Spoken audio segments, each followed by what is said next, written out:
Hi friends, போன எபிசோடில் காலவ முனிவரும் விஸ்வாமித்திரரும் சந்தித்து பேசிக்கிறாங்க.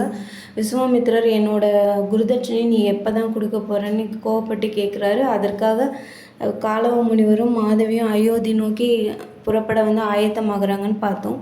வாங்க இன்றைக்கி கதைக்குள்ளே போகலாம்.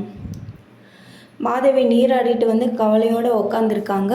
அப்போ புதரில் ஏதோ ஒரு உயிரினம் முனகிற மாதிரி ஒரு சவுண்டு கேட்குது.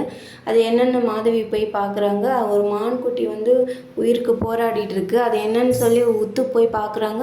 அது இவங்களோட கல்யாணி மான்குட்டி தான்.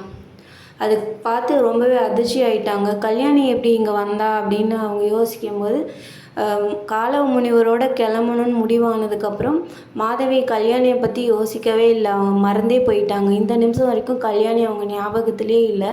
ஆனால் கல்யாணி இவங்களை மறக்கலை. எப்படியாவது இவங்களை பார்க்கணுன்னு சொல்லி இவங்க தேர் பின்னாடியே ஓடி வந்திருக்கா. அந்த அயற்சியிலையும் களைப்புலையுமே இப்போ சாகிற மாதிரி இருக்கா அப்படிங்கிறத மாதவி யூகிக்கிறாங்க. அதை நினச்சி ரொம்பவே வருத்தப்படுறாங்க. நம்ம எவ்வளோ சுயநலவாதியாக இருந்திருக்கோம், எவ்வளோ கொடுமைக்காரியாக இருந்திருக்கோம். இவள் எவ்வளோ நாள் நம்ம கூடயே இருந்திருக்கா. ஆனால் இவளை நம்ம மறந்தே போயிட்டோம். ஆனால் இவள் நம்மளை மறக்கலை அப்படின்னு நினைக்கும் போது ரொம்பவே என்னை நினச்சா எனக்கே கேவலமாக இருக்குது அப்படின்னு ரொம்ப வருத்தப்படுறாங்க.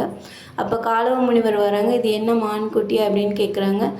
இவ என்னோட கல்யாணி தான். இவ இப்போ இறந்துட்டா. நானே இவளை கொன்னுட்டேன் அப்படின்னு சொல்கிறாங்க. நீயே கொன்னுட்டியா, என்ன சொல்கிற அப்படின்னு காலவ முனிவர் கேட்குறாரு.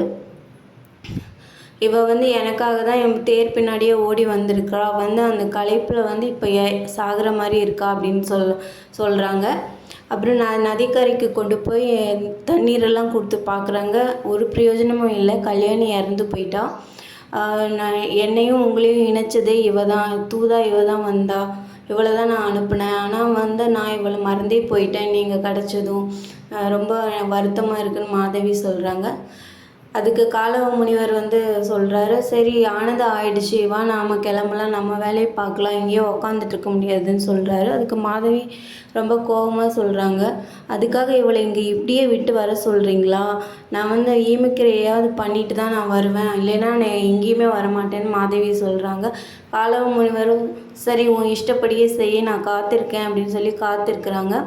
காத்திருக்கும்போதே காலவ முனிவர் யோசிக்கிறாரு, தான் வளர்த்த மான்குட்டியை பிரியறதுக்கே இவ்வளோ வருத்தப்படுற இந்த பொண்ணை எப்படி தான் பெற்ற குழந்தைகளை விட்டுட்டு இவ வரப்போகிறான்னு தெரியல அப்படின்னு ரொம்ப கவலைப்படுறாரு காலவ முனிவர். மாதவி கல்யாணியை நதிக்கரையில் வச்சு சுத்தமாக குளிப்பாட்டி தூய்மைப்படுத்துகிறாங்க. படுத்திட்டு அவளோட உடலுக்கு தீ மூட்டுறாங்க. தீ ஜுவாலை எரியறதை பார்த்து ரொம்பவே வருத்தப்பட்டு கண் கலங்கி நிற்கிறாங்க. நான் ரொம்ப பெரிய பாவம் பண்ணிட்டேன் அப்படின்னு ரொம்பவே வருந்துறாங்க. காலவ முனிவர் அதான் எல்லாம் முடிஞ்சிச்சு, இல்லை நம்ம கிளம்பலாம் அப்படின்னு காலவ முனிவர் சொல்கிறாரு. மாதவியும் அதுக்கு ஒத்துக்கிறாங்க. சரி நம்ம போய் தானே ஆகணும் அப்படின்னு ரதத்தில் ஏறி குதிரைகளை செலுத்துறதுக்கு முற்படுறாங்க.